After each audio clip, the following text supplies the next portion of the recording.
ये है गया के गरुआ प्रखंड का दुब्बा गांव। प्राचीन काल से ही यहाँ भगवान बुद्ध की देवी के रूप में पूजा की जाती है। इसके पीछे कई कारण बताए जाते हैं। ग्रामीणों का कहना है कि इस गांव से बहुत सारी बेशकीमती मूर्तियां निकला करती थीं, जिस पर चोरों की नजर होती थी। चोरों से बचाने के लिए ही मूर्तियों को मंदिरों में स्थापित कर उनकी पूजा की जाने लगी। वहीं कुछ लोगों का कहना है कि अंधविश्वास की वजह से लोग भगवान बुद्ध को देवी मानकर पूजते हैं।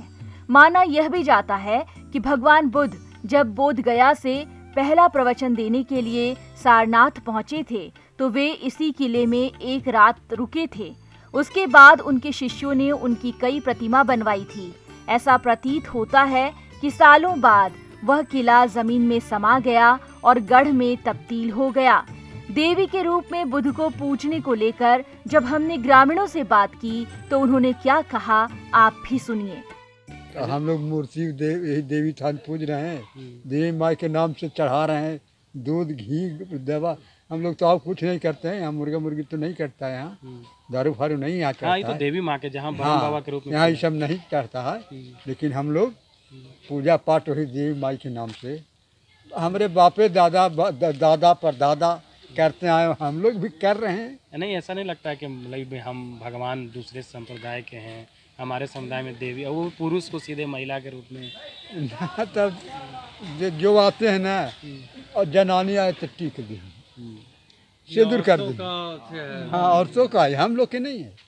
आप लोग मतलब उसको मानने लगे? हाँ, मानते हैं। मना भी करते हैं वो वैसे ही दरवाजा पर रखते हैं या घर में भी रखते हैं, घर में पूजा भी करते हैं। कोई जैसे स्तूप जैसा है तो उस पर बैठने उठने का भी काम करते हैं।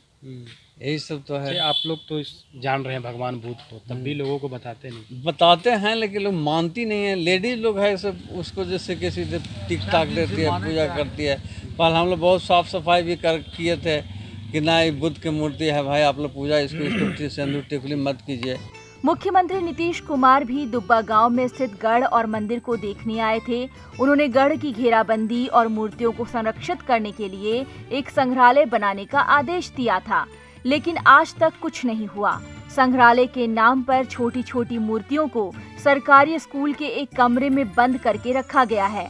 अब लोग मांग कर रहे हैं कि इस ऐतिहासिक स्थल को संरक्षित किया जाए, ताकि देश दुनिया के लोगों को बोध गया के साथ ही इस गांव से महात्मा गांधी के जुड़ाव का पता चल सके। सब जगह बुद्ध का ही छोटा अवशेष है, कहीं बड़ा अवशेष है, लेकिन अनेक नामों से उसको जाना जा रहा है और लोग पूजा कर रहे हैं। कोई उस पर मुर्गा काट रहा है, तो कोई खस्सी काट रहा है, तो कोई कुछ चढ़ा रहा है, कोई बतासा चढ़ा रहा है, तो कोई लड्डू चढ़ा रहा है। इस प्रकार से यहाँ काम हो रहा है। हाँ, संरक्षित करें तो बहुत लाभ होगा और कम से कम इस क्षेत्र का विकास होगा और गरीबी मिटेगी। इसको होना बड़ी ज़रूरी है। बौद्ध धर्म के लोग भी यहाँ आते हैं? हाँ, बोध गया से आते हैं बौद्ध धर्म के लोग और अपना पूजा पाठ करते हैं, जाते हैं। ऐसे इसको कार्तिक पूर्णिमा को बौद्ध महोत्सव मनाया जाता है, उसमें सब आते हैं, पूजा करते हैं। बता दें कि गया जिले के गरुआ के नशीर गांव में ब्रह्म स्थान पर ब्रह्म बाबा के साथ मुकुटधारी बुद्ध की पूजा की जाती है। वहीं गरुआ प्रखंड के दुब्बा गांव में भगवती स्थान में भगवान बुद्ध की पूजा देवी के रूप में हो रही है। गुरुआ के ही गुनेरी में भगवान बुद्ध की मूर्ति की पूजा भैरव बाबा के रूप में होती है। यहाँ लोग शराब भी चढ़ाते हैं। इतना तो साफ है कि दुब्बा गांव में इन मूर्तियों के संरक्षण की कोई व्यवस्था न होने के कारण लोग इस ऐतिहासिक धरोहर का इस्तेमाल मनमाफिक कर रहे हैं। अगर सरकार और जनप्रतिनिधि अगर थोड़ी सी भी ध्यान दे तो बोध गया के अलावा एक दूसरा भी केंद्र स्थापित हो जाएगा, जहां लोग भगवान बुद्ध को देखने आएंगे और पर्यटन के लिए ये जगह पूरे देश में ख्याति प्राप्त करेगा। गया से ईटीवी भारत के लिए सुजीत पांडे।